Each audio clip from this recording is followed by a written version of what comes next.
no solamente se manifiesta a través de un procedimiento de fiscalización, sino básicamente a través de cualquier acción de fiscalización. Llámese acciones inductivas, presenciales o no presenciales, la respuesta y la contestación en respuesta a las esquelas que nos envía la SUNAT y el propio procedimiento de fiscalización sobre la presunción de incremento patrimonial no justificado, ¿no? Es ahí donde empieza a abrirse, es donde empieza a diversificarse la posición entre lo que ha realizado el contribuyente de manera activa o de manera pasiva y lo que presume la administración tributaria, ¿no? Y decía de manera activa o de manera pasiva, porque puede ser que yo haya vendido una casa, entonces activamente yo he realizado o he hecho algún acto que haya incrementado mi patrimonio, que haya incrementado mi riqueza y por ende mi patrimonio se vea beneficiado. Por otro lado, de manera pasiva, a lo mejor yo he recibido una herencia, yo no hice nada. Yo recibí una herencia y ese es un aumento de mi patrimonio, mi riqueza se ve beneficiada también, ¿no? Entonces son dos situaciones en las que tenemos que enfocar cuáles son las consecuencias de la variación del patrimonio. Y esta variación del patrimonio se va a medir o se va a manifestar directamente en lo que es el impuesto a la renta. Nuestra situación impositiva recae en tres circunstancias, ¿no? En el patrimonio, en las riquezas y en el consumo. En este caso, más allá de que estemos hablando de la variación del patrimonio, fiscalmente o tributariamente va a atacar el tema de la riqueza, ¿no? ¿Por qué? Porque a SUNAT, en este caso que representa al Estado, no le va a importar exactamente si tú tienes una casa o si tú te compraste un auto de alta gama. Oye, te va a felicitar por eso. Lo que SUNAT va a hacer es, ¿de dónde sacaste para poder comprar ese vehículo? ¿De dónde sacaste para poder comprar ese patrimonio? O sea, no es exactamente el que tú lo tengas. Lo que te va a medir es de dónde provino ese ingreso y si ese ingreso está declarado, porque estabas obligado a declarar, no vas a tener mayores problemas. El tema está cuando SUNAT, bajo la presunción otorgada por la ley del impuesto a la renta, te solicita que tú justifiques de dónde ha venido ese dinero. Y considerando nuestra estructura jurídica aplicado al campo tributario, si SUNAT presume algo de ti, y te señala por qué, entonces tú vas a tener que demostrar, ¿no?, de dónde ha salido ese dinero. No hay resoluciones del Tribunal Fiscal que avalan esa posición que jurídicamente la mayoría de abogados conocemos, que siempre la carga de la prueba recae en quien va a defender, ¿no?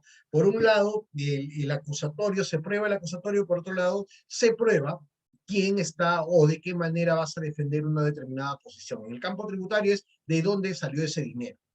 Ahora bien, no todo ingreso es susceptible de ser declarado, no todo ingreso es susceptible de pagar impuesto a la renta, por tanto la presunción dada por la administración tributaria recae en la posibilidad de que tú puedas decir, oye, ¿sabes qué?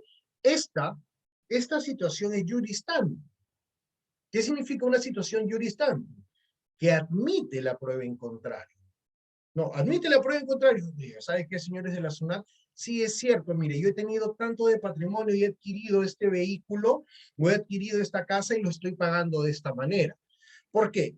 Si yo tengo un sueldo de 10.000 soles mensuales, ¿ya? Y trabajo en el régimen 728. Vamos a asumir que va a ser ingresos puros, ¿ya?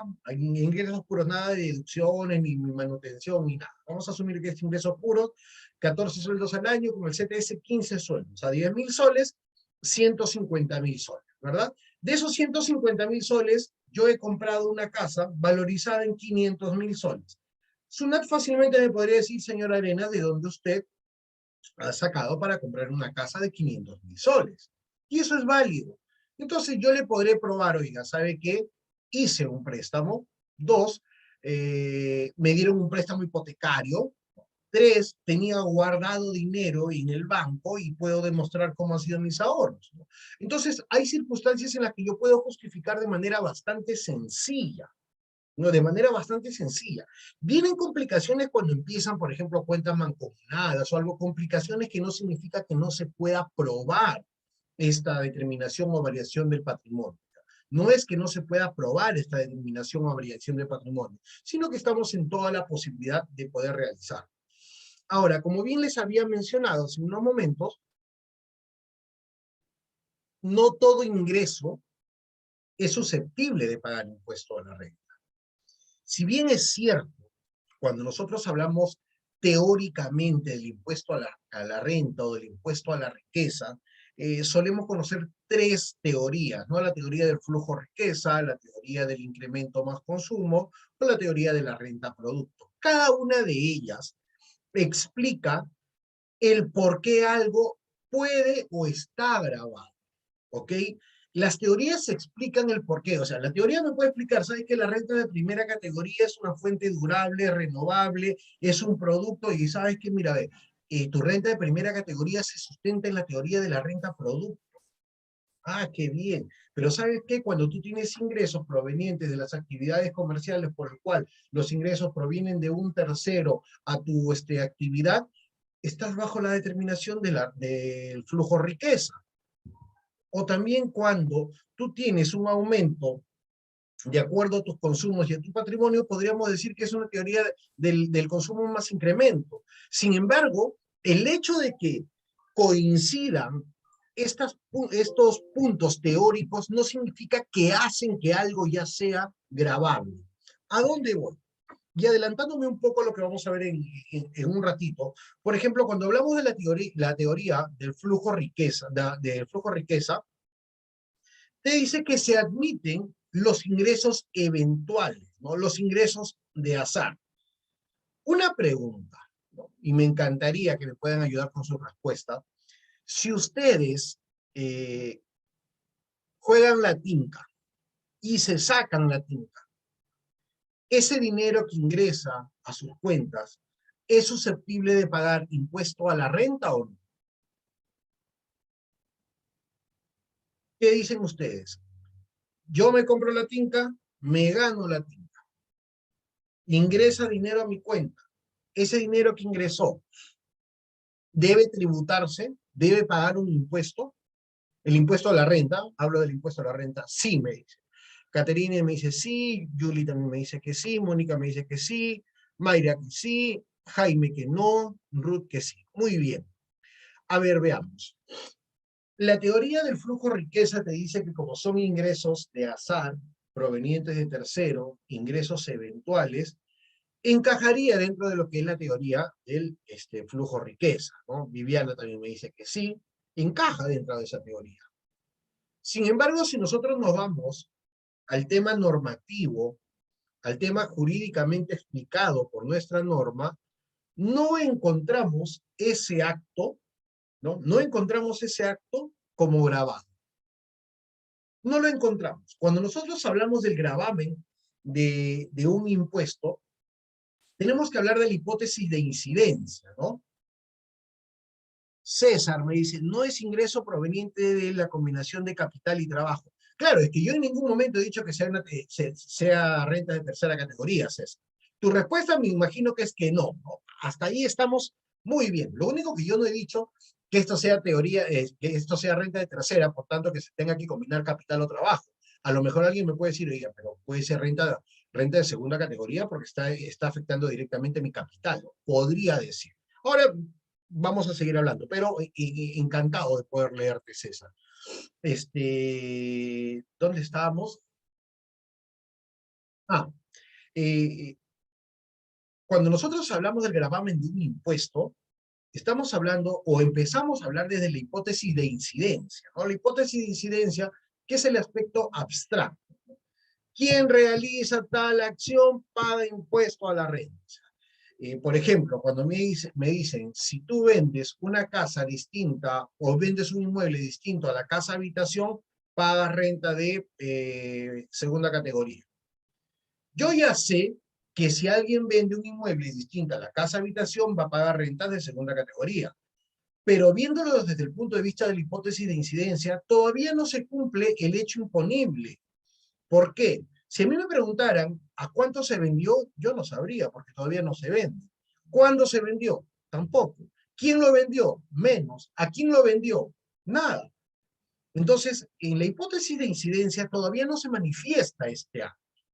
Ok, ahora, eh, en sistemas jurídicos como el peruano, donde tenemos un derecho positivo, el artículo 74 de la Constitución Política del Perú nos respalda esta posición del derecho positivo cuando nos habla del principio de legalidad. ¿Qué es el principio de legalidad o qué dice el principio de legalidad? ¿No? Este principio me dice que solamente está grabado aquello que se encuentra dentro de, de una norma jurídica, ¿no? O como lo recoge el Código Tributario, solamente a través de una norma, de una ley o una norma con rango de ley, se pueden crear, suprimir, modificar o derogar impuestos. En este caso, este ingreso proveniente de haber ganado la quinca o cualquier otra lotería o juego de azar, no se encuentra dentro de nuestra norma jurídica. No se encuentra dentro de nuestra norma jurídica. Entonces, al no encontrarse dentro de nuestra norma jurídica, no podemos decir que está grabado. Profesor, pero ¿ha aumentado la riqueza? Sí, ha aumentado la riqueza. Y esto afecta directamente mi capital. Afecta positivamente, directamente tu capital. Y la teoría del flujo de riqueza me dice que son ingresos provenientes de terceros. Ok, es un ingreso proveniente de terceros, es un ingreso eventual, sí. Pero si no está positivizado, si la norma todavía no la recoge, no tienes por qué grabar algo. Es más, el código tributario dentro del título preliminar, donde se encuentran las normas tributarias, en la norma 2, si mal no recuerdo, nos manifiesta que por analogía no se puede crear, derogar, suprimir tributos. No, es decir, si yo lo veo parecido a algo, no necesariamente tiene que grabarse. Situación parecida a la discusión que en este momento tenemos respecto a las criptos, ¿no? Cuando nosotros hablamos de las criptomonedas y toda la variante que hay, todo el, este, el abrupto ingreso de las criptos, eh, si preguntamos qué impuesto se paga, hay un debate todavía sobre ello. ¿No? Si, de qué manera se va a considerar o de qué manera no se va a considerar, y se está tratando desde el punto de vista jurídico del derecho civil para poder saber en primer lugar qué cosa es una cripto y a partir de la calificación de esa cripto poder enmarcarla en el gravamen o del impuesto general a las ventas o en todo caso del impuesto a la renta por la generación de ganancias, ¿no? Por eso que todavía se va discutiendo ciertas posiciones respecto a aumento del capital. Entonces, primera posición, si yo tengo una lotería, no pago impuestos. Es lo mismo que si yo denunciara a una persona que está siendo buscada. Ahora que se dan las recompensas, 30.000 soles por tal persona. Entonces yo denuncio a tal persona, lo atrapan, me ingresa 30.000 soles a mi cuenta. La pregunta es si yo pagaría o no pagaría, ¿no? Bajo lo que hemos explicado hace unos momentos, no deberíamos pagar, salvo que en algún determinado momento la norma introduzca estas acciones, ¿no? ¿Recuerdan el año pasado? Sí, el año pasado más o menos para estas fechas, recuerdo después del movido mes de noviembre y diciembre, cuando perdió la vida dos muchachos en una manifestación, lamentablemente, eh, y ya habíamos empezado con el tema del COVID, ya estábamos en plena pandemia, se exigía o se presumía, se pedía la aplicación de un impuesto a la riqueza. En realidad el impuesto a la riqueza ya existe, ¿no? El impuesto a la riqueza ya existe, que es el impuesto a la renta. Ahora, lo que debería hacerse es una calificación de una sobretasa especial, a lo mejor por un tema de temporalidad, casi por un hecho de solidaridad, aquellos ingresos superiores a cierto monto que en algún momento, hace un par de meses también, se volvió a tocar. Yo no sé cuán factible sea, ¿no? O cuán buena idea sea el que se aumenten niveles impositivos cuando lo que queremos, ¿no?, en estos momentos es ampliar la base tributaria. Si yo quiero ampliar la base tributaria porque necesito recaudar más, si como país yo necesito recaudar más, la peor idea que podría tener es aumentar las tasas porcentuales de cualquier tipo de impuesto, porque lejos de ampliar tu base tributaria, ¿qué es lo que terminas haciendo? Terminas ahuyentando a la masa, ¿no? Terminas ahuyentando a la masa que es la que tributa. Entonces, no es muy alentador que en estos momentos se toquen o se aumenten tasas impositivas en ninguna categoría del impuesto a la renta. Para mí, y hace mucho tiempo vengo manifestándome sobre esto, lo que se debe hacer es ampliar la base tributaria a través de disminución de costo de cumplimiento, a través de no de políticas de exoneraciones, porque esas políticas terminan siendo lesivas. También aquí en el Perú tenemos una política tributaria demasiado paternalista en algunos casos y demasiado fuerte en otros casos. Entonces debería revisarse nuevamente las políticas fiscales que se están aplicando aquí en el Perú, ¿no? Y justamente lo que se está haciendo ahora respecto al tema de la variación del patrimonio es interesante, porque muchas personas generan aspectos que podrían dar la sensación de que no se está tributando como realmente se necesita tributar. O entonces lo que está haciendo SUNAT en primer lugar es, óigame, señor José Alfredo, explíqueme usted de dónde. Entonces el señor José Alfredo le explicará de dónde, verificarán su sustento y a partir de eso, pues levantarán la inconsistencia o pasarán hacia otro evento que sería la aplicación de una fiscalización, ¿no? Eso es lo que se está dando. ¿Se podría decir que la norma tiene algunos vacíos? Sí, o más que vacíos normativos, o sea, yo no creo que la norma en sí tenga el vacío. Yo lo que creo es que dentro de la estructura tributaria se necesita legislar todavía algunos puntos, ¿no? Al comentario que nos hacía Jaime, más que el propio vacío, yo creo que se necesita legislar siempre tratando de que nuestra política tributaria no ahuyente a la formalización, ¿no? Porque imagínense que en estos momentos dijeran, todo aquel que gana una lotería me va a pagar un impuesto a la renta del 10%. Es regular, por ahí quien no se gane la lotería dirá, pero está bien que pague porque es su suerte, ¿no? Quien se lo gane dirá, oye, pero ya estoy tributando porque cuando yo percibo un ingreso por una lotería, pago un impuesto municipal. O sea, si bien es cierto, se salva del impuesto a la renta actualmente, pero hay un impuesto municipal que debe ser asumido todavía por el contribuyente, ¿no? Entonces, son situaciones que cuando uno conversa, y que en realidad es muy rico conversar esto, cuando uno conversa de la aplicación normativa, hay muchas cosas que deben ser analizadas todavía. Hay muchas cosas que deben ser analizadas. Pero siempre mi perspectiva como profesional en la materia tributaria es que las normas no pueden reprimir porque eso ahuyenta la formalización. Y en este momento necesitamos formalización. En este momento yo no necesito, en un ejemplo, ¿ya? Si yo tengo 100 personas que están formales, ¿ya?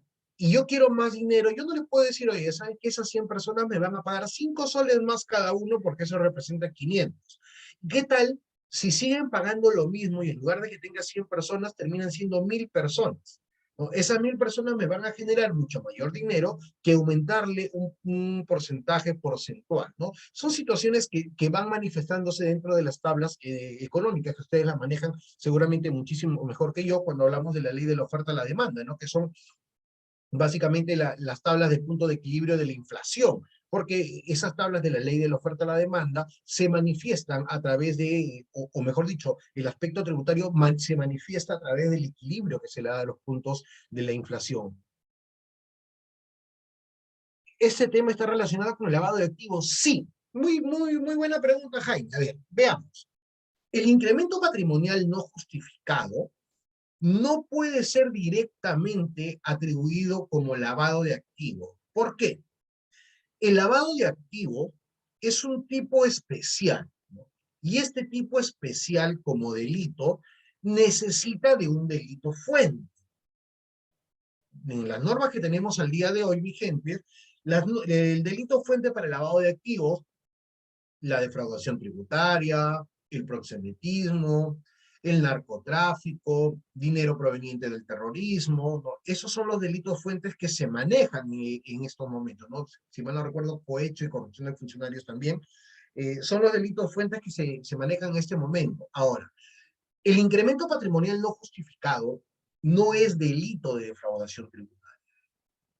El incremento patrimonial no justificado, y me da pie para continuar con esta introducción, el incremento patrimonial no justificado es una figura netamente presuntiva.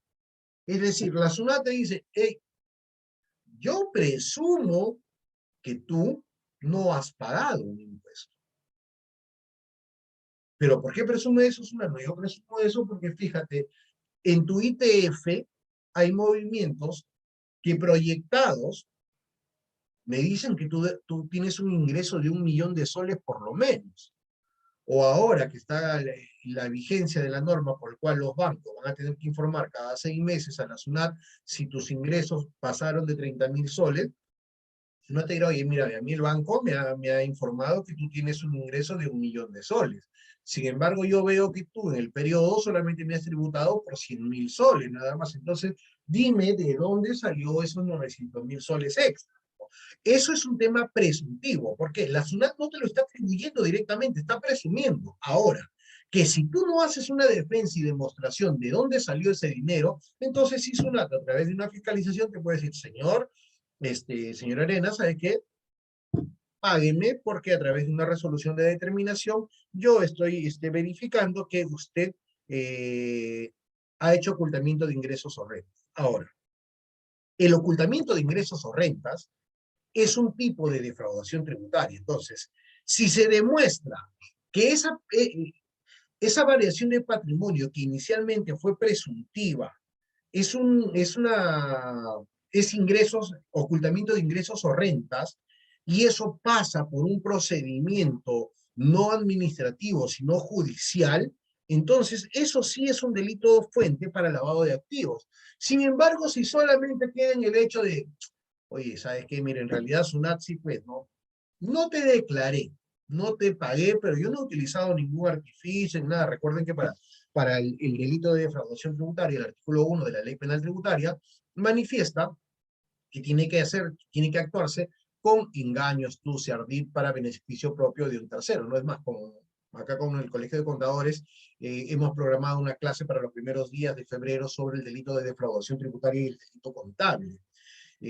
¿Por qué? Porque últimamente hay muchas denuncias por defraudación tributaria y muchos contadores se están viendo envueltos en este problema. Entonces, a la pregunta que me hacía nuestro amigo Jaime, no es directamente, el incremento patrimonial no justificado no es directamente lavado de activos, pero podría hacerlo bajo algunos procedimientos y demostraciones que recaerían tanto en la SUNAT, tanto en la UIF y tanto en el Ministerio Público para que pueda meritarse a través de lo que el juzgado pueda resolver, ¿no? Muy bien. Bueno, ya hemos hablado de los conceptos del impuesto a la renta, de las teorías. Acá vamos a hacer un recuento de manera muy ligera, ¿no? ¿Cuál es este recuento de manera ligera? Por ejemplo, las características de la renta producto es que sean un producto que provengan de una fuente durable, que sean periódicos o susceptibles de serlo. O sea que no necesariamente te dicen todos los meses tienes que ser, pero podría ser potencialmente sí. Y que la fuente haya sido puesta en explotación. Ejemplo, si yo arriendo mi departamento, ese arrendamiento me da un producto. Es una fuente durable porque es un departamento. Hasta que yo decida venderlo, va a ser mi departamento, ¿verdad? Va a ser mi departamento si yo decido venderlo. Es periódico, en este caso de manera mensual, voy a recibir un ingreso por el cual voy a tener que tributar. Y la fuente ya ha sido puesta en explotación, claro, porque es el mismo departamento el que estoy explotando para mi beneficio. Entonces, esto es un ejemplo de lo que sería la renta producto. Y en el caso del flujo riqueza, las características son que sean ganancias de capital realizadas, ingresos por actividades accidentales, ingresos eventuales, ingresos a título gratuito. Pero los ingresos a título gratuito aquí en nuestra legislación, no recuerdo que se grave. Si a mí me regalan dinero, yo no pago un impuesto porque me regalen dinero. Si a mí me donan, yo no pago porque me donan. Si yo heredo, yo no pago porque yo herede. Es más, hereditariamente todavía hay una obligación de no renunciar a la herencia, ¿no? Yo no puedo renunciar a la herencia, puedo deshacerme de la herencia, puedo no aceptarla si quiere, pero no puedo renunciar, salvo que hay una calificación de que quien va a recibir la herencia o el heredero haya sido considerado indigno, ¿no? Que es un tratamiento propio del derecho civil. Bien, ahora, ¿cómo nosotros vamos afrontando la variación del patrimonio? Fíjense, la variación del patrimonio, en primer lugar hay que quitarnos el estigma de que es una situación mala o que ya te están atribuyendo algo, pero a veces puede ser pesada, porque cuando hay un tema de presunción, ¿no? Cuando hay un tema de presunción, que Sunat te dice, yo presumo, ahora, tú demuéstrame, tú dime de qué manera me vas a justificar. Y lamentablemente, pues ahora hay un exceso de formalidad. Por un lado, queriendo ser abogado del diablo, yo digo, bueno, la SUNAT exige un excesivo formalismo, porque a veces el contribuyente también, pues, trata de sacarle la vuelta de varios motivos. Sin embargo, estamos ante una situación de un exceso de formalidad, estamos yendo la forma sobre el fondo, ¿no? Y la mayoría de nosotros, ustedes, quien les habla, sabemos porque estamos en el día a día, no solamente en una clase, sino básicamente en lo que es el litigio y la asesoría tributaria, que en estos momentos hay la generación de un pequeño problema, por así decirlo. Y la generación de ese pequeño problema, ¿cuál es? Es que tenemos un excesivo formalismo. O sea, realmente tenemos un excesivo formalismo. Entonces, cuando yo tengo que sustentar mi presunción, oiga, ¿qué sucede si es que yo no sustento de la manera que SUNAT requiere? Para empezar, el tema de la fea ciencia es un tema que está muy venido a más en estos momentos. Pero lo curioso es que no hay una norma que te diga qué cosa es fehaciente, pero nos exigen la fehaciencia a nosotros. Hace un poco tiempo me tocó sustentar un caso sobre incremento patrimonial no justificado. En realidad habíamos mapeado rápidamente el tema y era demostrable, pero teníamos que solicitar información a dos bancos, ¿no? Se solicitó la información a dos bancos y uno de los bancos, como la cuenta ya había sido cerrada hace tiempo, dijo, oiga, ¿sabes qué? Esto no es rápido, ¿no? Esto no es rápido. Entonces, un banco nos respondió rápidamente con los estados de cuenta, sustentamos, lo mandamos y solicitamos que nos den más tiempo para presentar la del otro banco. Nos dieron más tiempo, pero en ese tiempo que nos dieron, el banco todavía no nos respondía.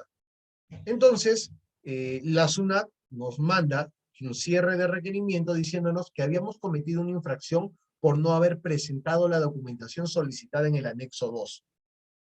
2 días después, nos llega la información de SUNAT, perdón, del banco, y se lo presentamos a la SUNAT. El tema está en qué cosa debe aplicarse. ¿Habría una infracción del contribuyente por no haber entregado la información?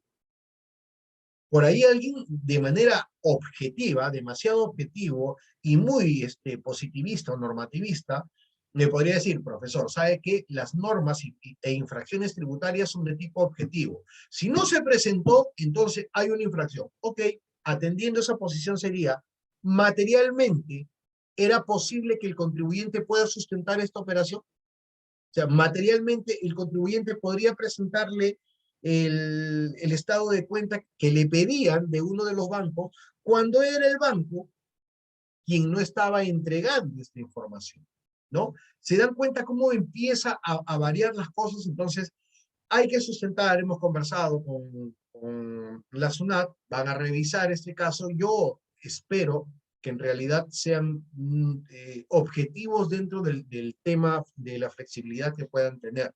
Porque acá no se ha cometido una infracción porque se haya querido. No se ha entregado la información porque el banco no la ha entregado, o sea, así de sencillo, el banco ha entregado y hemos procedido a entregarle la documentación. Lo curioso está en que nos dicen, pero el incremento patrimonial no justificado ya quedó desestimado porque nos demostraron que no había obligación de pago, claro, o sea, la presunción principal, que era la del incremento patrimonial, quedó desestimada, pero me van a sancionar porque no presenté un documento porque el banco no me lo entregaba, ¿no? Es medio curioso. Entonces, cuando estamos en situaciones como esta, tenemos que recurrir a los derechos y garantías constitucionales.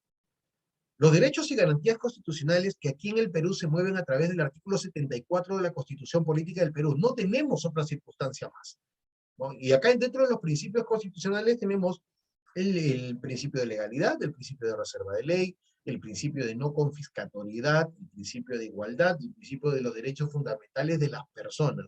Y de ellos, ¿no? De ellos ya se desprenden algunos subprincipios o principios de manera implícita, como también se le conoce, el debido procedimiento, la capacidad contributiva, la equidad, la inviolabilidad de domicilio, etc. Estos derechos y garantías me van a permitir a mí defenderme cuando yo sienta un ataque por parte de la administración tributaria, un ataque desde el punto de vista fiscal, ¿no? No es que la ciudad venga y te va a golpear o va a hacer algo contra tu domicilio, no, estamos hablando desde el punto de vista fiscal. Bien, entonces, una vez que hemos conversado sobre esto, vemos que la SUNAT empezó a enfocar varios sectores, ¿no? Varios sectores. Y cuando enfoca varios sectores es porque se ve que en un país golpeado económicamente por los niveles de pandemia, creo que todos sabíamos desde que empezó la pandemia que íbamos a tener por lo menos un lustro bastante fuerte. Esto no acaba el día de hoy.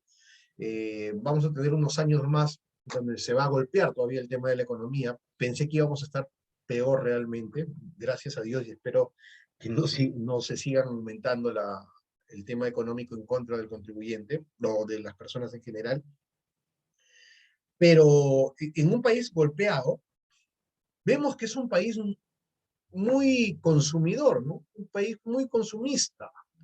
¿A qué creen ustedes que se debe esto? O sea, por un lado, a los comunes mortales, como la mayoría de nosotros, pues vemos que todo sube, ¿no? Todo sube, obviamente nos afecta a nosotros. Si sube el pollo, si sube el pan, si sube cualquier otro producto, nos afecta a nosotros. Pero hay un consumismo bastante grande, ¿no? Informalidad es uno de los temas. Excelente, Jaime. Es una de las cosas, la informalidad. Hay un tema de consumismo muy fuerte aquí en el Perú, ¿no? Tal es el punto del consumismo en el Perú que las empresas transnacionales han anunciado que van a abrir más tiendas aquí en el Perú, ¿no? Entonces, póngase a pensar, oiga, pero acá en Perú todo está subiendo. Sí, está subiendo. Nuestra moneda estuvo devaluándose por un alza muy fuerte del dólar, el día de hoy ha cerrado en menos de 3.9 y eso es bueno para nosotros, pero ¿ustedes creen que estas tiendas, estas transnacionales, van a arriesgarse a venir a un mercado en donde no va a haber consumo? No, definitivamente ellos ya hicieron mínimamente su estudio de mercado, ¿no? Y si van a venir a invertir es porque hay un tema de consumo. Ahora, amigos, si se consume bastante, pero hay problemas económicos, ¿de dónde sale ese dinero? Jaime nos ha dado una posición interesantísima, es más, correcta. Tema de informalidad. Claro, hay personas ligadas a cierta actividad, para no herir susceptibilidades, no voy a decir, pero hay actividades económicas que todos nosotros vemos porque las grandes empresas se sirven de esto, las compran a ellos, pero estas empresas que le compran a ellos no pueden demostrar esas compras, sin embargo, hay un monto pagado bastante fuerte. Y esas personas que vendieron desde la informalidad consumen. Y eso hace que el dinero se mueva. Pero desde el punto de vista de la formalidad y de la fiscalidad interna, estamos en aprietos. Ahora, por otro lado, y aunque sea un tema algo sensible, eh, el Perú no es un país ajeno al narcotráfico y a otras situaciones delictuosas, ¿no? Sin embargo, ese dinero que se mueve tampoco tributa, ¿correcto? Había una posición y una discusión, ¿no? Había una posición del Tribunal Fiscal, había una posición del Tribunal Constitucional respecto a una situación bien particular. ¿El dinero ilícito debe tributar o no debe tributar?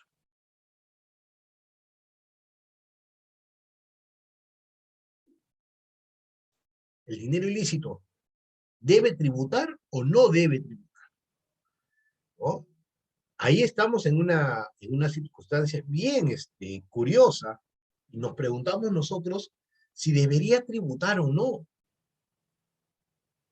Hay posiciones, como les digo. ¿Qué opinan ustedes?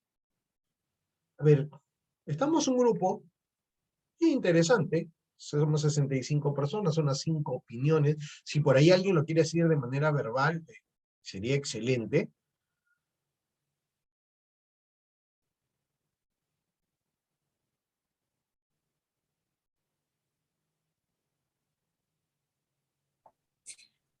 ¿Qué Recuerden que opinan? sus audios están habilitados. Ustedes pueden manipular el audio cuando ustedes gusten o también pueden escribir al chat. Carlos, ¿cómo estás? Qué gusto saludarte, amigo. Complicado, me dice, ¿no? Sí, en realidad tampoco es que ahorita vamos a tomar una determinación y mañana se va a hacer, ¿no? ¿Qué pensarían nosotros? ¿Qué pensarían ustedes? ¿Debería tributarse o no debe tributarse el dinero ilícito? No, No debería tributarse. Ok. Si por ahí me dicen el por qué, también sería fenomenal, ¿no?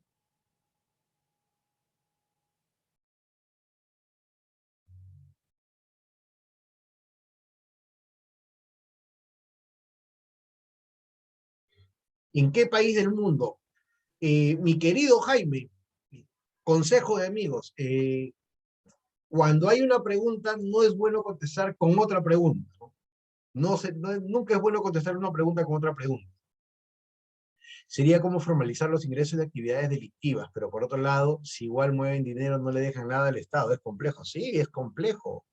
Es muy complejo. Es muy complejo.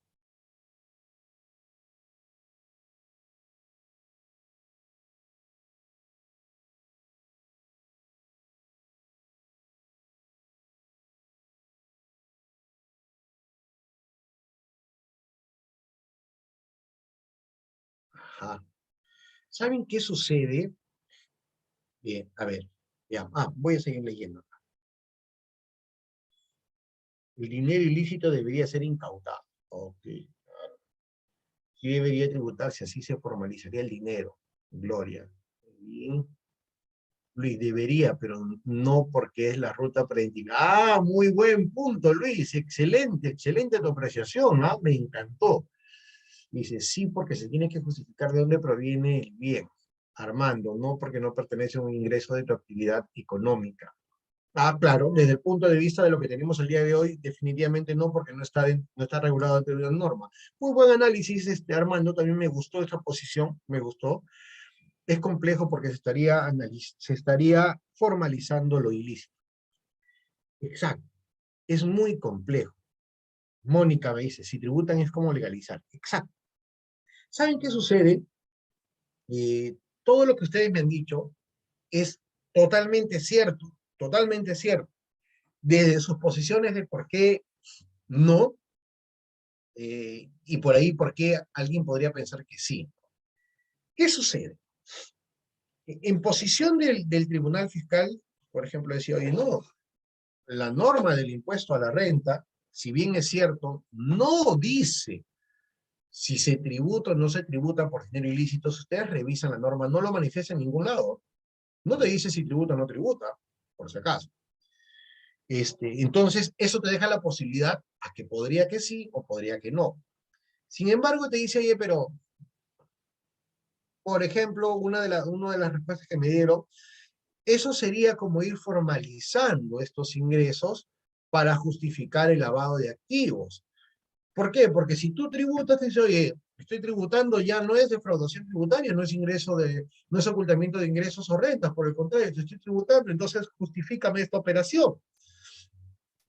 Por otro lado, viene un análisis muy jurídico interesantísimo, que se hace en el Tribunal Constitucional. Oye, a ver, digamos. Señor Arenas, si usted me dice que no debe tributarse, ok, perfecto. Usted tiene ingresos por 100.000 soles y el señor X, vamos a ponerle un monto más alto, ¿ya? 500.000 soles y el señor X tiene un monto de 500.000 soles. Los 500.000 soles que tiene usted es fruto de su trabajo y usted tributa por el fruto de su trabajo, ¿correcto? Los 500.000 soles de Juanito Limaña es proveniente de ingreso del narcotráfico. Él ingresa lo mismo que usted. A usted le cobran impuestos. Él mueve 500 soles, él no paga impuestos, él se beneficia con todo lo que hay aquí en el Perú y tiene los mismos ingresos que usted.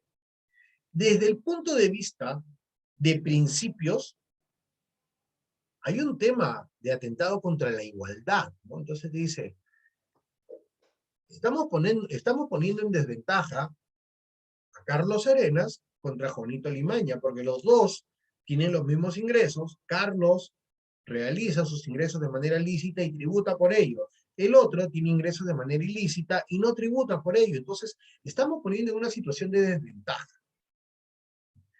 Ahora, uno de nuestros amigos, Jaime, me hizo una pregunta, ¿no? El que yo le decía, no es bueno responder una pregunta con otra pregunta. Decía, ¿y en qué país del mundo tributan los ingresos ilícitos? No conozco una sociedad donde se tribute con dinero ilícito. Sin embargo, no podemos ponernos las manos a los ojos o hacernos los ciegos y decir que en ningún país se mueve ese dinero, porque en todos los países se mueve dinero ilícito.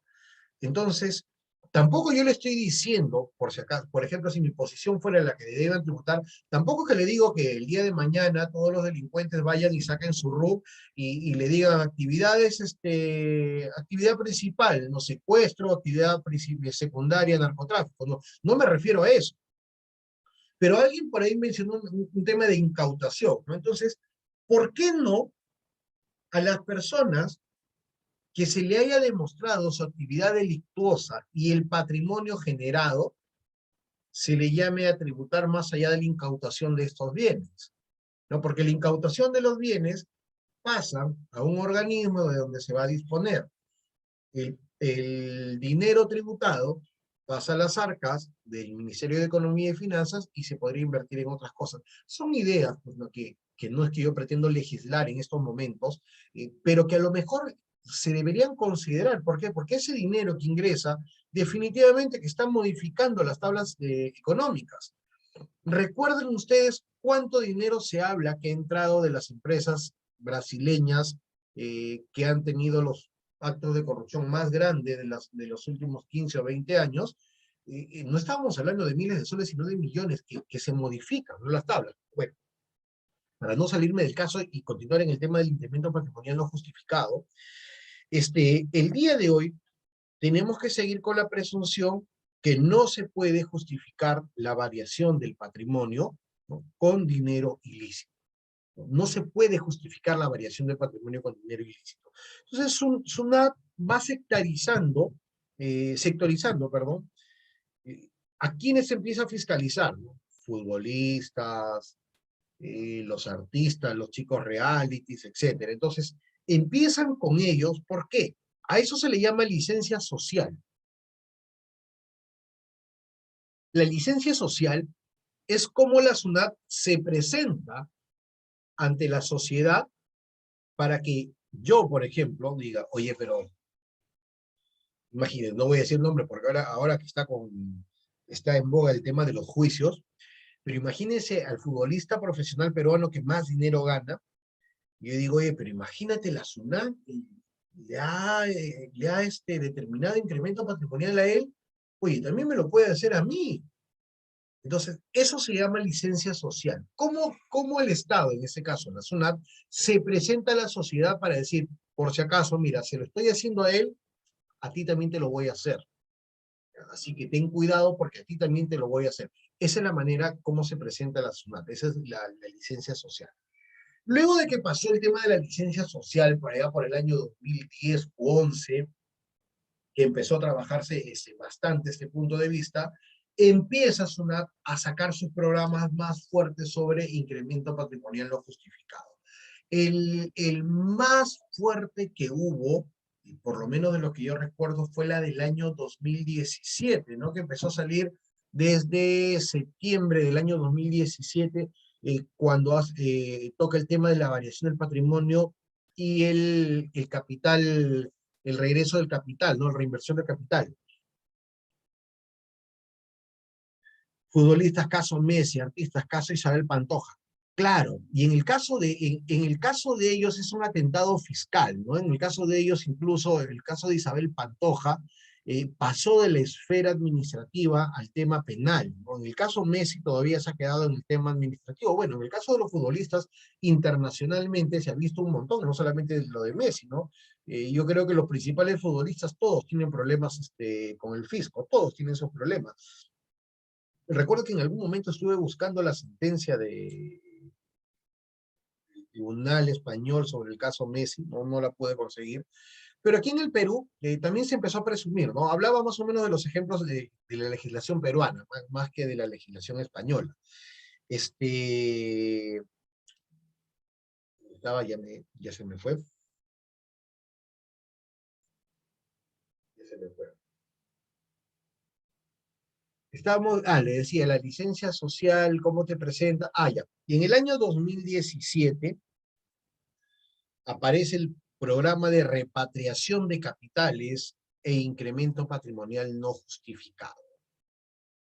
En ese momento, el año 2017, Carmen, dame un segundito, ahorita te doy pase, y en ese momento, en el año 2017, recuerdo perfectamente que no se tomaba el incremento patrimonial como el día de hoy, ¿no? El día de hoy, ya cuando llega un caso de incremento patrimonial no justificado, si bien es cierto, hay cierto temor por la complejidad que tiene el poder justificar esta variación de patrimonios, ya no es como en el año 2017. El año 2017, hace 5 añitos nada más, la gente rápidamente entendía incremento patrimonial no justificado, defraudación tributaria, por tanto lavado de activos, por tanto me voy preso.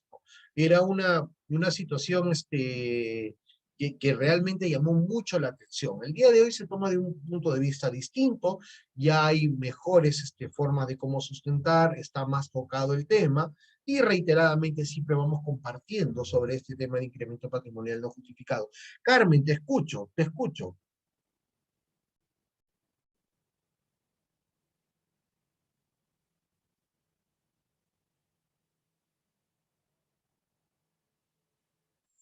Carmen Rosa, había levantado la mano, por eso pensé que estabas,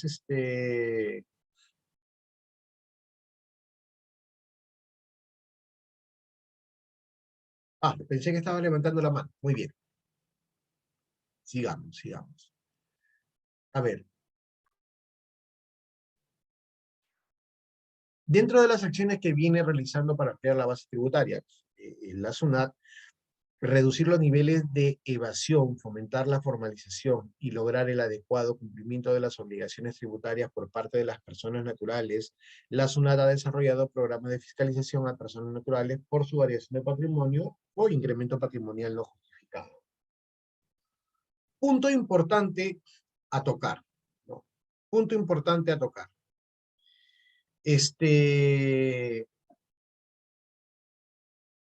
¿Qué cosa es la evasión y cómo se asume la ilusión aquí en Perú?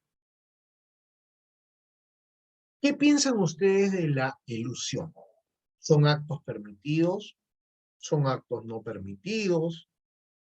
¿Son vacíos legales? ¿Qué entienden ustedes? ¿Qué entienden ustedes por actos de ilusión?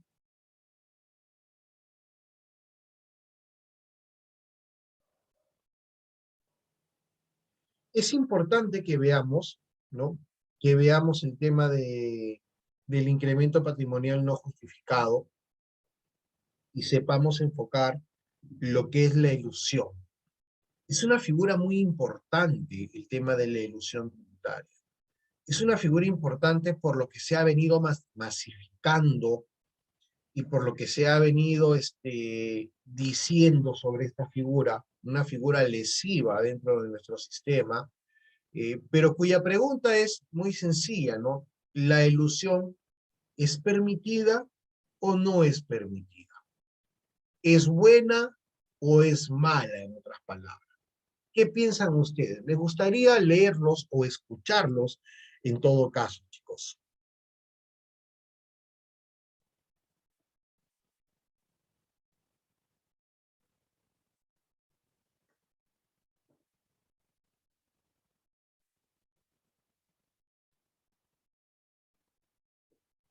¿Qué es la elusión?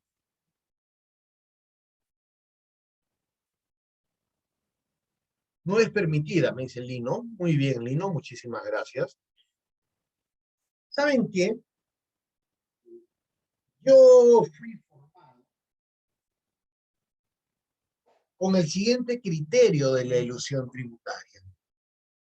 Me decían a mí, profesor de pregrado, que la ilusión tributaria era la utilización de vacíos legales para beneficios del contribuyente y que era, por tanto, una figura permitida, ¿no? Armando Alexander Alcalá, ¿cómo estás, Armando? Qué gusto saludarte. Me dice, la ilusión es permitida, puedes sacar ventajas con pagar menos impuestos. Ok, algo parecido a lo que me dijo mi profesor, ¿no? Que la ilusión era la utilización de vacíos legales para tener ventajas a favor del contribuyente. César. César me dice, los vacíos de la ley generan escenarios en los que se puede realizar la evasión. Sin embargo, esta no es permitida, es distinto a una economía de opción. Muy bueno tu punto de vista, César. Bien, fíjense. Pueden seguir participando, pero ya leí dos respuestas polarizadas que me ha gustado leerlas, en realidad. Particularmente, voy mucho por el tema de lo que acaba de decir César. Es cierto, nuestra norma tiene vacíos legales. Las leyes todavía, o nuestro sistema tributario, es incipiente. Jesús me dice que la ilusión es legal. Nuestro sistema es incipiente todavía y tiende a copiar mucho de sistemas tributarios distintos al nuestro, ¿no? La pregunta de si la ilusión es permitida o no es permitida, la responde el título preliminar del Código Tributario, mis queridos amigos. La ilusión no es permitida. No es una figura permitida.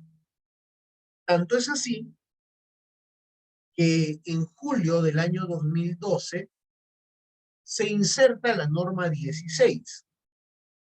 Se inserta la famosa norma antielusiva, que venía o se desprendía de la antigua norma 8, ¿no? La antigua norma 8 se desprendía lo que luego se ha trabajado de manera más profunda en la norma 16, ¿no? Sobre la norma antielusiva. Entonces, lo curioso es que si hay una norma anti algo, es porque eso no está permitido. Si estuviera permitida la elusión, no hubiera una norma antielusiva.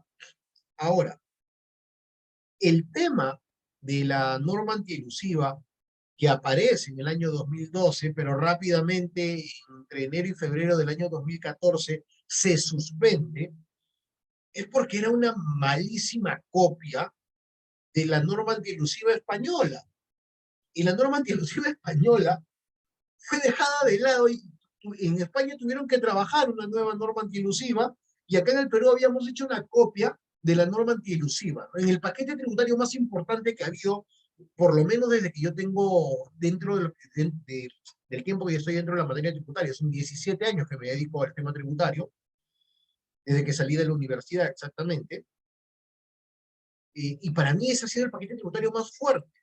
Pero se cometió el error de coger la norma antielusiva española y decir, ok, hagámosla igualita acá en el Perú. Total, se suspendió y el año 2019, si mal no recuerdo, entra en vigencia, aparece un reglamento, sin el nombre de reglamento, sino un decreto legislativo donde decía no se regulan los parámetros de forma y de fondo para la aplicación de la norma antielusiva.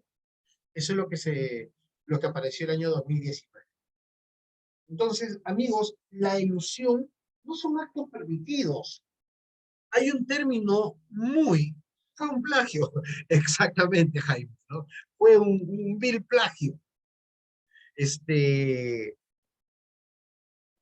decía, para poder obtener beneficios económicos, resultados económicos adecuados, un término utilizado de manera brillante, si mal no recuerdo, por César Gutiérrez, donde hablaba de la economía de opción. Es que, amigos, el planeamiento tributario va acompañado de la economía de opción. El planeamiento tributario no puede ir acompañado de figuras elusivas. Un planeamiento tributario no puede contener actos de simulación, que en el derecho se conocen como las vis compulsivas o vis absolutas, porque estos serían actos no permitidos realmente, ¿no? Entonces, lamentablemente, nosotros nos hemos formado, y hablo de yo mismo, porque les contaba en pregrado, a mí me formaron diciéndome que la ilusión era utilizar vacíos legales, en otras palabras, era decirle a la SUNAT o al Estado, mira, te equivocaste y yo soy más vivo que tú. Pero eso no es correcto, eso no es permitido, eso no son beneficios o ventajas fiscales, porque por algo hay una norma anti. Y la única forma de tener resultados fiscales óptimos es realizar un planeamiento tributario. Y este planeamiento tributario va acompañado de lo que se le conoce como economía de opción. Ejemplo clásico de economía de opción chiquito y directo. Yo tengo una bodega, yo puedo estar en el régimen especial o puedo estar en el régimen general. Si yo digo que quiero estar en el régimen general, nadie me puede decir que no puedo estar en el régimen general. Pero por economía de opción me conviene estar en el régimen especial. Entonces, elijo estar en el régimen especial. Eso es economía de opción. Un ejemplo clásico, chiquito y directo, ¿no? Obviamente no es eso solamente, ¿no? Pero es lo que debemos entender sobre el tema de la ilusión, porque muchas veces estos actos elusivos que se quedan dentro de la esfera administrativa, luego Sonat le pregunta, oiga, ¿y de dónde sacó ese dinero? Oh, es que mi contador, mi asesor es muy bueno y él me dijo que haciendo una simulación, eso es la ilusión y la ilusión es permitida, entonces usted no tiene por qué cobrarme SUNAT. En ese caso, SUNAT va a decir, muchas gracias, vamos a atribuirle a que me pague. ¿Por qué? Porque esos actos no son permitidos. Esos actos no son permitidos. En épocas pasadas se utilizaba mucho el término evasión y con la implementación de las NIF se reemplazó con el término elusión. En ambos casos es penado por el Código Tributario. Ok, a ver, veamos, muy bien Luis, veamos. Siempre digo yo que cuando nosotros hablamos del tema tributario, hay algunas personas pues que de manera ilógica, irracional diría yo, se niegan a darle la importancia debida a las NIF o a las NICs, ¿no? Por ejemplo. Yo particularmente digo que no podemos tener tributación sin agenciarnos de las normas contables o normas financieras, en este caso. Claro que la norma jurídica prevalece sobre las normas contables o financieras por un tema de jerarquía normativa, ¿no? Del desarrollo normativo que hizo el brillante maestro austriaco Hans Kelsen. Ahora, el tema de la evasión está ligado al antecedente más próximo a lo que era la defraudación tributaria, que es una pena. La elusión puede quedarse en la esfera administrativa o podría pasar a la esfera penal, ¿no? Ahora, si pasa a la esfera penal, en el Código Tributario, y entraría lo que es el artículo 189, 190, 191 en adelante. En el tema ya puramente penal, va la ley penal tributaria, y el Código Tributario y el Código Procesal Penal, ¿no? Pero sí, lo que dice Luis es cierto, mucho se utilizaba el término evasión y elusión. hay que considerar que la evasión es distinta a la elusión, ¿sí? La evasión es distinta a la elusión. Si yo utilizo facturas falsas, yo estoy evadiendo, no estoy eludiendo. Administrativamente tenemos esos ajustes que debemos realizar. A veces esta terminología puede ser muy fastidiosa, ¿no? Imagínense, incluyéndonos a nosotros los abogados, esto puede ser bastante tedioso el decir, oye, la terminología de ilusión o evasión, sino que a veces, por más tedioso que pueda ser, es importante poder determinar porque, eh, como les decía, la utilización de facturas falsas es evasión, más no elusión. La simulación de un contrato puede ser elusión y podría terminar en evasión también. Yo podría catalogar como que la elusión es una forma evasiva, ¿no? En algún momento recuerdo que en una publicación a través de mis redes sociales dije, ¿no? Que la elusión era una forma, una variante, la ilusión era una variante evasiva, ¿no? Por ahí hubo un colega que me dijo, ¿cómo dices eso? Le expliqué, pero bueno, creo que no estaba muy de acuerdo él con esta situación. Jaime me dice, doctor, en el caso de ocultamiento de ingresos o rentas, ¿cuál es la sanción para el contador según nuestra legislación? Si podría mencionar el artículo, gracias. Muy bien, a ver, el ocultamiento de ingresos o rentas, y rapidito esta parte, Jaime, porque en los primeros días, no me acuerdo si es el 2 o 3 de, uno de los primeros días de febrero, vamos a desarrollar ese tema aquí en el Colegio de Contadores, pero tendríamos que analizar el artículo 1, porque el ocultamiento de ingresos o rentas es una variante de defraudación tributaria, ¿no? Y el contador va a tener responsabilidad según el comportamiento que tenga, ¿no? ¿Por qué? Porque la norma dice quién a través del engaño, astucia, ardid, logra un provecho para sí mismo, para un tercero, tiene una pena privativa de libertad, bla, bla, bla. Entonces, empieza diciendo que un contador, un asesor, un administrativo podría tener responsabilidad penal también, pero esta responsabilidad va a ser en cuanto a la calificación del comportamiento y la conducta que tenga el contribuyente y que tengan sus asesores, en este caso el contador, ¿no? Pero para eso hay que analizar la ley penal tributaria, sobre todo la ley penal tributaria.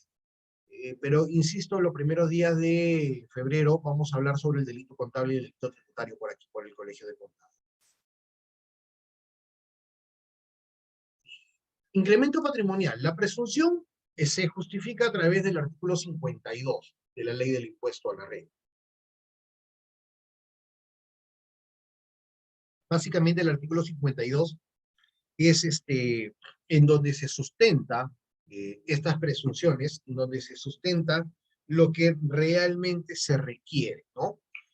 Para poder decir, óigame señor contribuyente, yo presumo que hay una variación de su patrimonio. Y bueno, toda ley siempre se sustenta en su reglamento, y en este caso tenemos los artículos 59, 60 y 60A de su reglamento.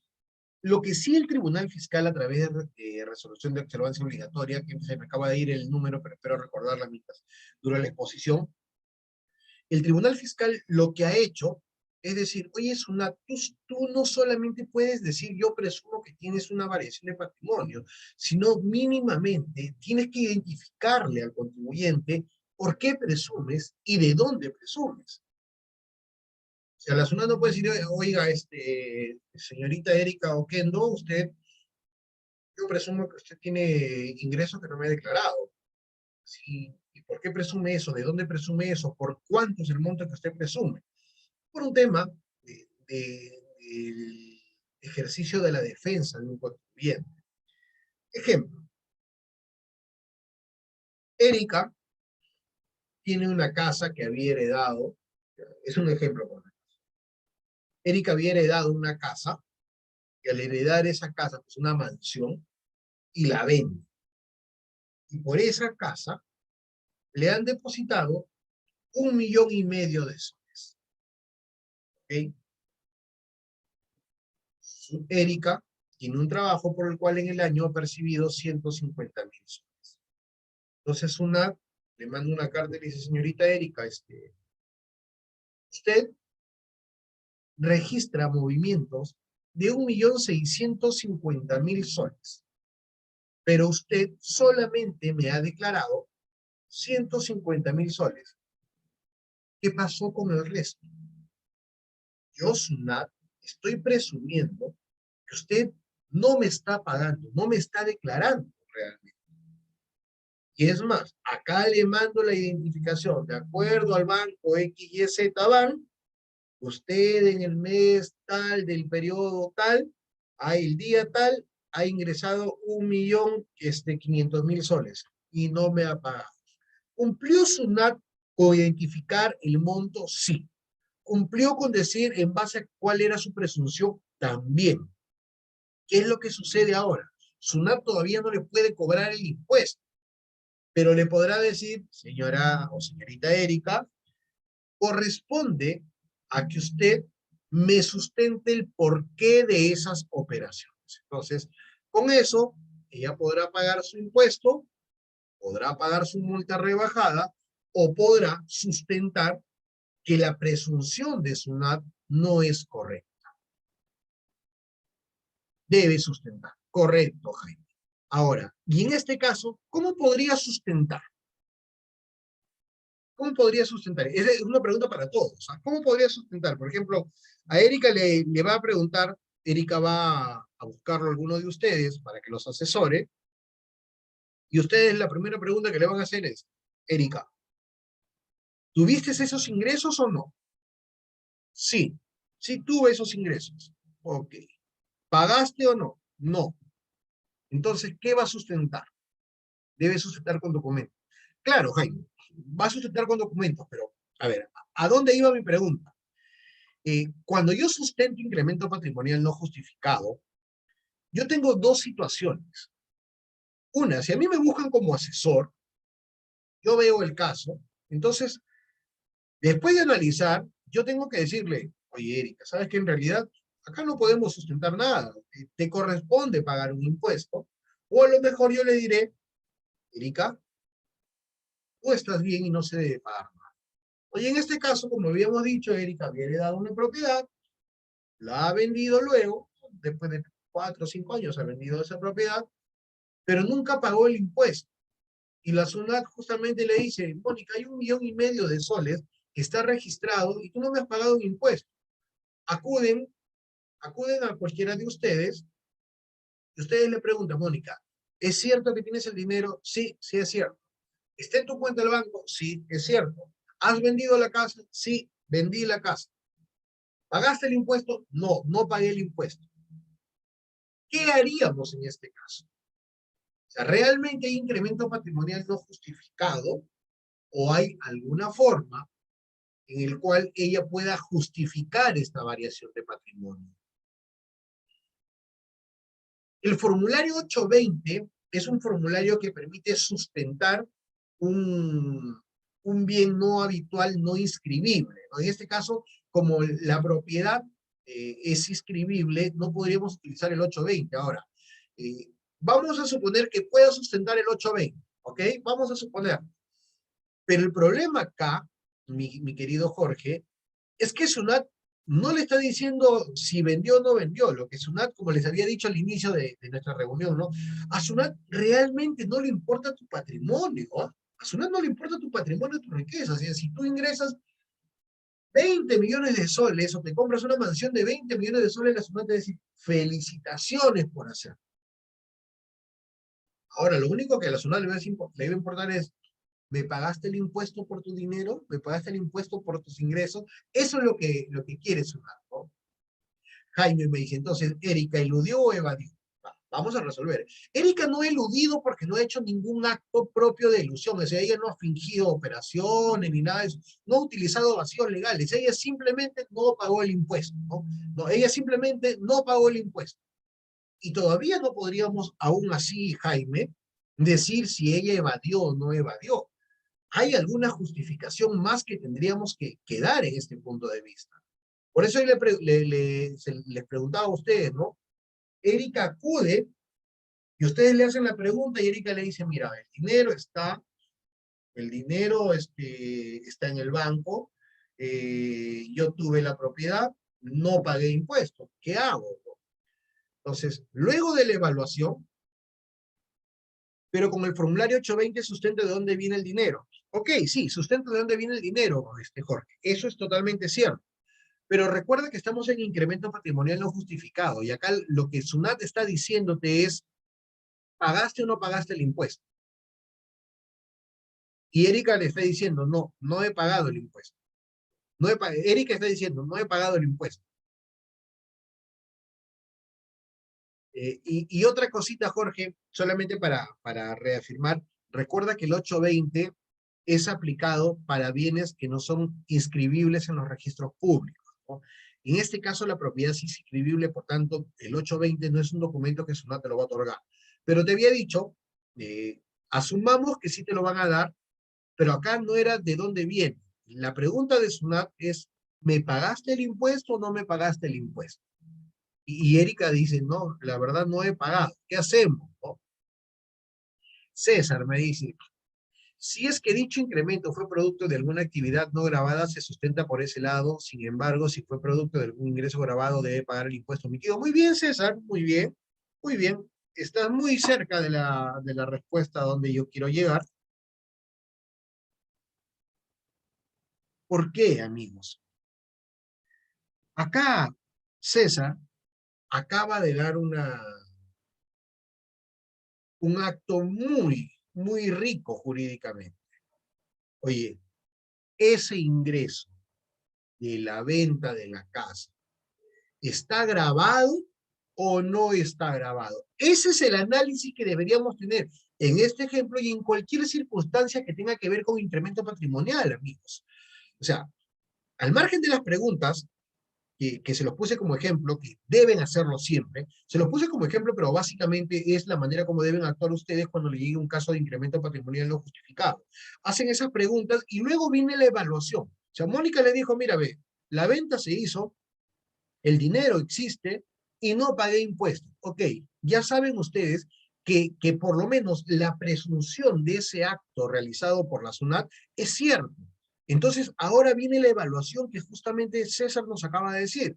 Hay que evaluar si eso está grabado o si eso no está grabado para poder sustentarle con los documentos debidos, si es que no está grabado, como hace un rato puso Jaime, si mal no recuerdo. No, Jaime nos dice, sustento con documentos. Ok, entonces, el sustento tiene que darse documentalmente cuando algo se pueda sustentar, ¿no? Luego, me decía mi amigo Jorge, me hablaba del 820, ¿no? El 820 es un documento que sustenta la operación, pero en este caso, como hablábamos de incremento patrimonial, el tema medular era, ¿se pagó o no se pagó el impuesto? Lino me dice, se puede decir que Erika evadió un impuesto. Eso, eso, finalmente, va a ser en donde va a culminar nuestra apreciación. Eso va a ser la última parte. Entonces, si luego de mi evaluación yo digo, Erika, has estado evadiendo, pues Erika, no has pagado el impuesto, yo lo que tengo que hacer es, Erika, ¿sabes qué? Hay que pagar el impuesto. Pero en este caso, ¿qué sucede? La venta, a ver, Armando me dice, tengo entendido que si es la primera venta, está exonerado del impuesto. No, no es exactamente así. Tienes algunas nociones, Armando. A ver, para el efecto del IGB, la primera venta realizada a un constructor está grabado. A partir de la segunda no debería estar. Respecto a las ventas realizadas por operaciones grabadas con rentas de segunda categoría, la primera y la segunda paga, a partir de la tercera ya no va a pagar, pero va a pagar impuesto a la renta de tercera categoría. Entonces, por ahí te falló esa partecita, mi querido amigo Armando. Maribel dice, pagaría renta si se dedica a la venta de propiedades, pero en este caso ella lo hace por única vez. Y sí, pero eso no es excluyente determinante de un impuesto. Pero vamos muy bien, Maribel, me parece muy bien por dónde va tu análisis.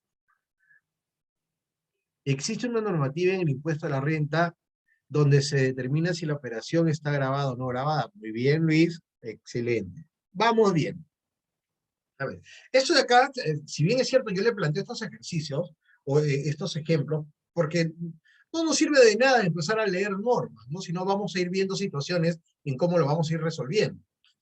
A ver, cuando se habla de la determinación de un impuesto, el impuesto a la renta, en este caso, por la venta de inmuebles realizada por una persona natural, no habitual, obviamente, o sea, que no se dedica a la venta de inmuebles, te dice lo siguiente: está grabado con renta de segunda categoría la venta o enajenación, transferencias de inmuebles distintos a la casa habitación. Está grabado con impuesto a la renta de segunda categoría la enajenación, venta o transferencia de inmuebles distintas a la casa habitación. Eso es lo que te dice la norma. Por ahí más o menos va donde la respuesta de Luis, ¿no? Dice, hay una parte de la norma que te dice si está grabado o no. Por ahí va Luis. Y es lo que voy a desarrollar ahorita. ¿Qué sucede? Que la norma no te dice que si es primera venta no paga. La norma no te dice eso. La norma te dice que si es diferente a casa habitación, paga. Entonces, el secreto acá, y en el caso planteado sobre Erika, es determinar si ese inmueble que ella vende es casa habitación o no es casa habitación. Ahí está el secreto. Porque si es casa habitación, no paga impuesto. Entonces ella sustentaría su posición diciéndoles, no, es cierto, yo vendí, me dieron ese dinero y no te pago impuesto, pero tampoco te pienso pagar porque no debo pagar. Entonces, obviamente no le van a decir de esa manera, pero en la síntesis. Entonces, acá lo que debemos hallar es, ok, Erika, evaluemos esa, ¿no? Esa fría, dice hermano, ¿no? Esa posición o esa venta realizada del inmueble, ¿es o no es casa habitación? Eso es lo que vamos a evaluar. Ahora, ¿qué cosa es casa habitación, chicos? Sin necesidad de irse al internet ni nada, porque en realidad no me interesa mucho si ustedes lo buscan en el internet y me dan una apreciación muy técnica, sino para ustedes, ¿qué cosa es la casa habitación? Tributariamente, ¿no? ¿Qué cosa es la casa habitación?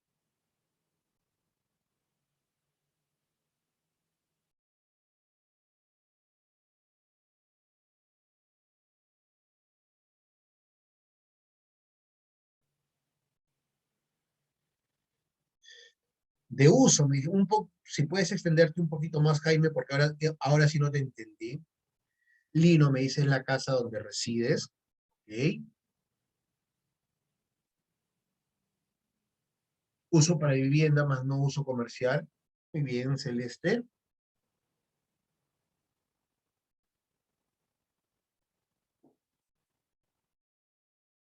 ¿Quién más, chicos? ¿Quién más?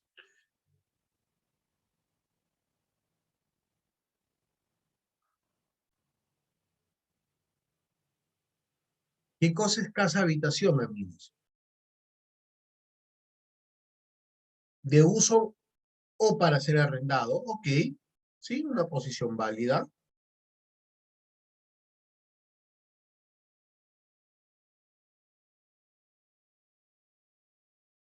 Fíjense, si nosotros saliéramos a hacer una encuesta en las calles, ¿no?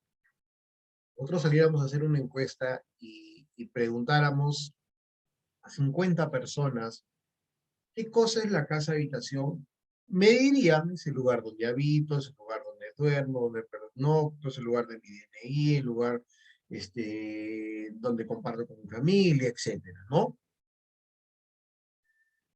Eso es lo que me dirían y que seguramente tienen razón si lo analizamos desde el punto de vista coloquial, o sea, una conversación cotidiana. Fernando, me dice, es el lugar donde reside la persona y no está destinado a ser comercializado. Correcto, muy bien. Lino es de uso personal, más no para obtener un beneficio. sea, la mayoría va en esa situación, que es un criterio, definición o determinación totalmente cierta. Totalmente cierta. Cierta desde el punto de vista coloquial. Tributariamente, hay otras circunstancias. Luis, la fecha que ingresó a su patrimonio. Me parece que por ahí se te fue un poquito la respuesta, mi querido amigo Luis, porque estábamos hablando de qué cosa era casa habitación. Entonces, la casa habitación no es la fecha de ingreso al patrimonio. La fecha de ingreso al patrimonio es para la consideración de actos no determinados cuantitativamente que deben ser grabados o deben ser deducidos en la determinación del impuesto, ¿no? Por ahí hubo esa pequeña equivocación, Luis, pero como siempre digo yo, es mejor equivocarnos cuando estamos en una situación como esta, donde estamos conversando sobre una figura, a pensar que estamos acertados y realmente nuestro criterio está errado. Así que, para mí, excelente que nos estemos equivocando por aquí. Muy bien. Mónica, me dices el bien que te pertenece por lo menos 2 años. Muy bien, acercándonos a la respuesta. Ahora les voy a comentar. ¿Ya? Ahora sí les voy a comentar. Fíjense. Tributariamente, el concepto del impuesto a la renta es otro, lo de lo que es casa habitación. Para eso, la ley me remite al reglamento de la ley del impuesto a la renta. Y en el artículo 1A me define qué cosa es el impuesto a la renta. Perdón, qué cosa es la casa habitación. Y me dice, oye, ¿sabes qué? La casa habitación es el lugar que tiene que tener 3 características. Permanecer contigo por un periodo no menor a 2 años, como nos decía Mónica. En segundo lugar, que no sea de uso exclusivo para comercio, para industria, etcétera, ¿no? Negocios, etcétera. O sea, no exclusivo. Quiere decir que sí puedes usarlo para comercio, sí puedes usarlo para industria, pero no de manera exclusiva. Puedes compartirlo con el lugar donde vives. Y en tercer lugar, que sea única propiedad. Solamente esas 3 condicionantes. No exclusivo, no exclusivo para comercio, no menos de 2 años y única propiedad. O sea, el concepto tributario, ¿no? El concepto tributario de la casa habitación ni siquiera te dice que tú debas habitar ahí.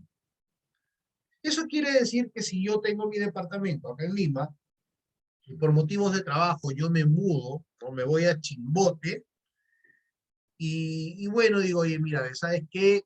Ya tengo un par de años aquí en Chimbote, yo ya me establecí acá, me voy a quedar a vivir aquí en Chimbote, voy a vender mi departamento, que es mi única propiedad, que no ha sido de uso exclusivo para vivienda, negocio, industria, etcétera, y lo tengo, es mi única propiedad y lo tengo no menos de 2 años. Yo lo vendo, automáticamente eso es casa habitación. ¿Necesité habitar ahí? No. Potencialmente podría habitar, sí, pero no necesitaba demostrar que habitaba en ese lugar. ¿Ok? No necesitaba demostrar que habitaba ahí. Por tanto, punto al costado.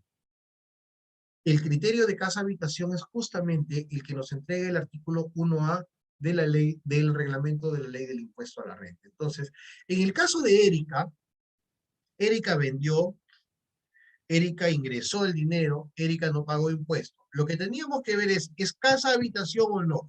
Si ese bien de Erika era casa habitación, oye, es una, sí, pues, no tengo por qué pagarte porque es casa habitación. Y la norma dice que cuando yo transfiero una casa habitación, no tienes por qué cobrarme un impuesto.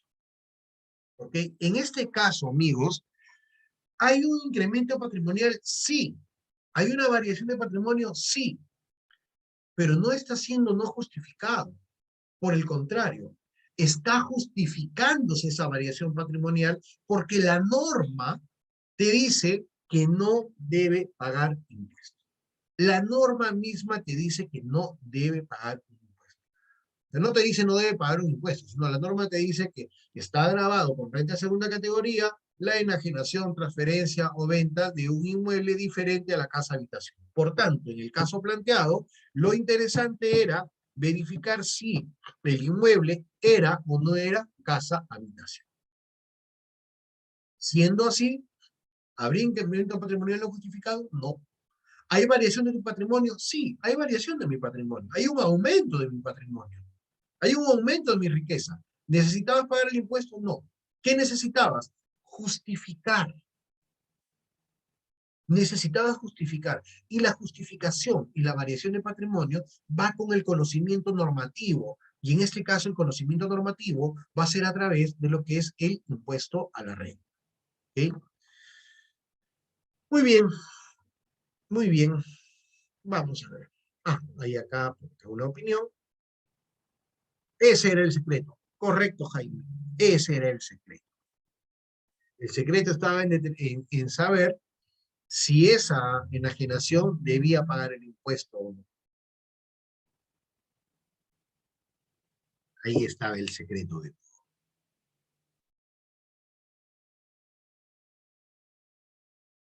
¿Y cómo lo comprobamos? ¿Cómo así? ¿Cómo comprobamos que es casa habitación? Bueno, pero es sencillo, ¿no? Si yo lo tengo inscrito, tengo mi documento de transferencia que es mayor de 2 años, saco un certificado positivo o negativo de propiedad de registros públicos donde aparece que tengo un solo patrimonio y ese no está dedicado de manera exclusiva, entonces con eso yo lo demuestro. Es más, yo a la SUNAT, es más, al notario le debería haber entregado una declaración jurada donde se diga que esta es una casa habitación. La permanencia, es que no necesita permanecer en el lugar, Jaime. Recuerda lo que te he mencionado, la norma no te exige que tú permanezcas en el lugar. Es más, en el ejemplo que yo les he puesto, yo estaba en Chimbote viviendo, no he vendido mi propiedad de acá en Lima, porque la norma no me exige que yo viva ahí, no me exige que yo duerma ahí, no me exige que yo permanezca ahí. La norma me da 3 condicionantes, nada más. Salvo que tú te hayas equivocado cuando decía que permanezca en mi poder, ¿no? Permanezca en mi poder, o sea, que yo sea propietario, ¿no? Patrimonialmente se habla de la propiedad. De repente esa partecita por ahí te llevó a alguna confusión, pero, no, pero cuando hablaba de la permanencia, hablaba de la permanencia patrimonialmente, no del que yo tenga que vivir en ese espacio. Bien. Bueno, ese ejemplo de acá ya lo hemos visto hace un rato, ¿no? Hace un rato lo hemos visto con el ejemplo de la persona que adquirió la propiedad. Bueno, el artículo 91, ¿no? me dice lo siguiente: la ley del impuesto a la renta. Sin perjuicio de las presunciones previstas en el Código Tributario, la SUNAT podrá realizar la determinación de la obligación tributaria en base a las siguientes presunciones. Y el numeral 1 me habla de la presunción de renta neta por incremento patrimonial cuyo origen no pueda ser justificado. Ahora, amigos, la justificación nunca puede ser verbal, ¿no? La justificación no puede ser verbal.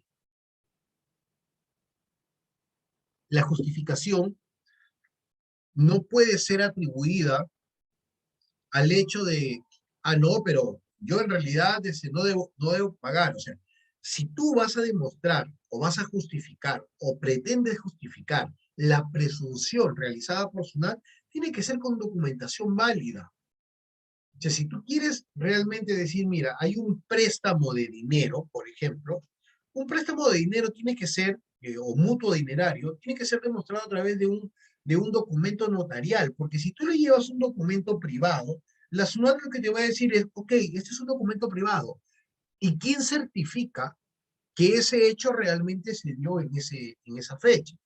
Ahora, además de eso, tendrás que justificar la posibilidad o la potencialidad de que quien te ha prestado tenga la capacidad de poder darte ese dinero. Ahora, ¿cómo pruebas eso? A través de los estados de cuenta. Ahora, cómo obtuvo el dinero? Eso es otra cosa, porque no lo están fiscalizando a él, sino en este caso están fiscalizando a Carlos Arenas, que es quien está demostrándole, pero esta demostración tiene que ser de manera formal, no puede ser solamente con la palabra.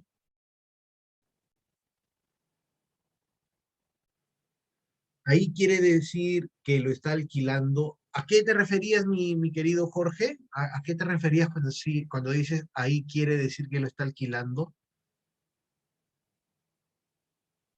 No, no te entendí muy bien la pregunta. ¿A qué te referías, amigo?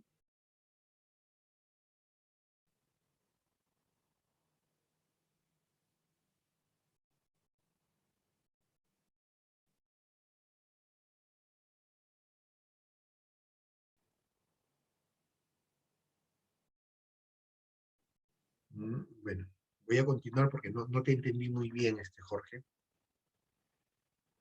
Los supuestos para aplicar la norma tributaria, a ver, perdón, los supuestos para aplicar la norma tributaria en una presunción. Básicamente la figura del incremento es presuntiva, como habíamos quedado, ¿no? Y SUNAT siempre va a presumir cuando haya una diferencia entre lo que tú le has declarado y lo que SUNAT está observando. Por ejemplo, se ha observado que tú tienes adquisición de vehículos, adquisición de propiedades, si has realizado viajes constantes, y, y eso no conlleva con lo que tú le has declarado. De todas maneras va a haber una presunción de esos ingresos, ¿no? A su ejemplo, disculpe, estaba tratando de ver la manera de explicarle. No, es que no hablábamos en realidad de un arrendamiento, Jorge, estábamos hablando más bien de una transferencia de inmuebles de manera directa, ¿no? De manera directa. Bien, ¿qué más tenemos por acá? Justamente estos son los elementos que toma SUNAT. Los elementos son distintos a los métodos, ¿ya? SUNAT tiene algunos métodos que no son necesariamente elementos para servirte, Jorge. A ver, por ejemplo, los elementos que se presumen, signos exteriores de riqueza, normalmente viajes, ¿no? Variaciones patrimoniales, lo que tú has tenido y lo que ahora tienes. Podría utilizarse la teoría del consumo más incremento, que es una de las terceras teorías del impuesto a la renta, unas teorías desarrolladas de manera muy brillante por Roque García Mullín, que es un profesor argentino. Yo les recomiendo su tratado sobre derecho, sobre impuesto a la renta, de Roque García Mullín, muy bueno. La adquisición y transferencia de bienes, las inversiones. Imagínate que inviertas en bolsa por 1 millón de soles y dicen, oye, ¿de dónde salió ese dinero? ¿No? O compras criptos invirtiendo 1 millón de soles. Oye, ¿de dónde te salió ese dinero? Los depósitos en cuenta de entidades del sistema financiero nacional o del extranjero, igual, de dónde tienes ese dinero, los consumos realizados, los gastos efectuados durante el ejercicio fiscalizado, etcétera. O sea, todo aquello que tú muestras y que tu declaración de impuesto a la renta no justifica. Yo recuerdo, hace unos años, cuando recién renuncié a la SUNAT, tomé como asesoría una empresa grande, no puedo dar mayores detalles por un tema ético, ya no trabajo con ellos, pero igual la ética hay que mantenerlo.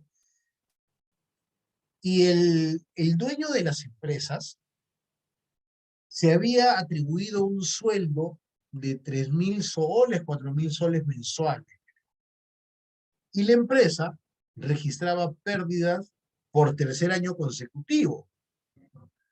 Sin embargo, él había comprado 2 vehículos de alta gama, había comprado un inmueble ubicado en una de las zonas más exclusivas de Lima, hacía viajes fuera del Perú casi todos los meses. Entonces yo le decía, oye, pero acaba de haber incremento patrimonial no justificado de todas maneras. No me creyeron, finalmente llegó otro asesor, yo dejé la asesoría y el año pasado me llamaron a consultarme porque le había llegado una esquela sobre incremento patrimonial. ¿Por qué? Sus signos de riqueza eran bastante fuertes. O sea, los signos de riqueza que él tenía no decía exactamente lo que él estaba declarando. Y como le dije, a SUNAT no le importa si tienes un carro, le importa de dónde sacaste dinero para comprar ese carro y si has tributado sobre eso. Eso es lo que va a tomar, ¿no? Para determinar el incremento patrimonial, no coge tus signos exteriores, Si no empieza a hacerte situaciones como que, por ejemplo, oye, ¿cómo compró y cómo vendió esta propiedad? ¿Ah? ¿Cuál es su fuente de información? El PDT de notarios, la bancarización, el ITF, el informe que tienen que hacer los bancos ahora a la SUNAT. Esa es su fuente de información. No es muy difícil para la SUNAT poder atribuir la variación del patrimonio, amigos. ¿No? Muchas personas dicen, pero no, yo no creo que la SUNAT me vaya a fiscalizar. Bueno, si quieren jugar con fuego, háganlo. Y sí le recomiendo, este material seguramente se lo van a compartir, les recomiendo que lean estas definiciones. Estas definiciones son muy importantes para que ustedes puedan asumir un caso de defensa y asesoramiento sobre incremento patrimonial no justificado. ¿Sí? Quería llegar justamente a esta parte. Estos son los métodos que utiliza la administración tributaria. El método del balance más consumo y el método de adquisiciones y desembolso. No utiliza solamente una, no utiliza las dos, pero puede utilizarlo de manera indistinta, o uno o lo otro. De manera indistinta, o lo uno o lo otro. De esa manera puede utilizar SUNAT. Ahora, ¿cómo funciona? Por ejemplo, en el caso del método del balance más consumo, solamente se va a adicionar a las variaciones patrimoniales los consumos que haya realizado. O sea, acá tienes lo que tú has tenido más el consumo que estás realizando. Si bien es cierto, está bien, es una buena condición que puede utilizar la administración, pero fíjense el método de adquisiciones y desembolsos. Consiste en sumar las adquisiciones de bienes del periodo, a título oneroso o gratuito. Lo de gratuito se podrá sustentar, lo oneroso seguramente va a estar grabado. Los depósitos en las cuentas de entidades del sistema financiero, es decir, tu rastreo financiero, los gastos que hayas realizado. ¿Ya? Debías 40.000 soles al banco y le pagaste a los dos bancos 40 y 40, acá 80, pero le estás declarando 60 a la suma. Asimismo, se van a deducir las adquisiciones y los depósitos provenientes de préstamos que cumplen con la bancarización, es decir, acá lo van a sumar, luego lo van a deducir. Ahora, este método, como yo les había dicho, SUNAT puede utilizar cualquiera de los dos métodos, pero este método de la adquisición y desembolso es mucho más completa para la SUNAT. Entonces, si es más completa para la SUNAT, en el caso de nosotros, que necesitamos saber cómo afrontar, hay que saber cómo va a funcionar. Amigos, el incremento patrimonial no justificado es como un arte bonito de sustentar mis operaciones. Si yo necesito enfrentar incremento patrimonial no justificado, mínimamente voy a saber cómo funciona y cómo SUNAT ha llegado a estas presunciones. Es lo mínimo que vamos a hacer para el tema de incremento patrimonial no justificado. Amigos, vamos llegando al final. Me hubiera gustado quedarme unos minutos más para compensar los minutos tarde que había llegado, pero tengo una reunión exactamente a las 9 de la noche. Seguramente voy a entrar unos minutos después con un cliente. Así que no sé si tienen por ahí alguna pregunta para poder ir cerrando. Bueno, en realidad me hubiera gustado quedarme para hablar de más casuística porque básicamente la exposición de las normas y diapositivas le hemos hecho y en todo lo que hemos hablado muchísimo más de ello. El material que lo tienen ahí, cuando se los compartan, es un material muy bonito. Yo les sugiero que lo puedan evaluar porque es un material que contiene no solamente temas conceptuales, sino hay casuística y hay jurisprudencia, ¿no? Que luego de estas diapositivas continúan. Hay mucha jurisprudencia que pueden ser analizados por ustedes. ¿La pandemia modificó alguna norma? No, ninguna, no, ninguna. Armando, sería bueno que pase el video, por favor. Bueno, eso ya no es conmigo, mi querido Armando. Tú sabes que yo gustosamente accedo a exponer, ya ese es un tema interno. Maribel, muchas gracias. No, gracias a ustedes, en realidad. Gracias a ustedes por permitirme estar aquí. Gracias, Luis, por tus palabras. Muchas gracias a mis amigos del Colegio de Contadores Públicos de Lima. En los primeros días del mes de febrero voy a tener el gusto de poder dictar un tema que es importantísimo para ustedes, chicos, así que desde ya los invito. que es el tema de los delitos de defraudación tributaria y el delito contable, ¿no? El comportamiento que tiene el contador y cómo el día de hoy se le está golpeando bastante al contador. Muchas gracias, Lino, muchas gracias, William, muchas gracias, Mónica. De verdad, que es un gusto poder leerlos, que les haya gustado la exposición, sobre todo el que haya podido llegar a ustedes, ¿no? Gracias, Gustavo. Carlos, de todas maneras te tomo la palabra, amigo, y tenemos que vernos para nuestro almuerzo. Un fuerte abrazo a todos, amigos del Colegio de Contadores. Mil gracias por la invitación. Yo encantado de poder compartir en una próxima oportunidad también. Gloria María Mori, me parece que yo te tengo a ti como contacto en el Facebook o es alguna homónima, pero estoy casi seguro que eres que tengo un contacto Gloria Mori. Eh, Bien, chicos. Bueno, ahora sí me despido. Muchísimas gracias. Dios mediante, nos estamos viendo en el mes de febrero. Bien, muchísimas gracias. Eso ha sido la capacitación del día de hoy. Igual vamos a tener nuevamente al profesor Carlos Arena para el lunes 7 de febrero con el tema de defraudación tributaria y el delito contable, ¿sí? Todavía no se ha publicado lo del mes de febrero en las redes sociales del colegio, pero ya lo vamos a ir publicando. Igual les doy las primicias. Le di la para las primicia, le di la personas. primicia.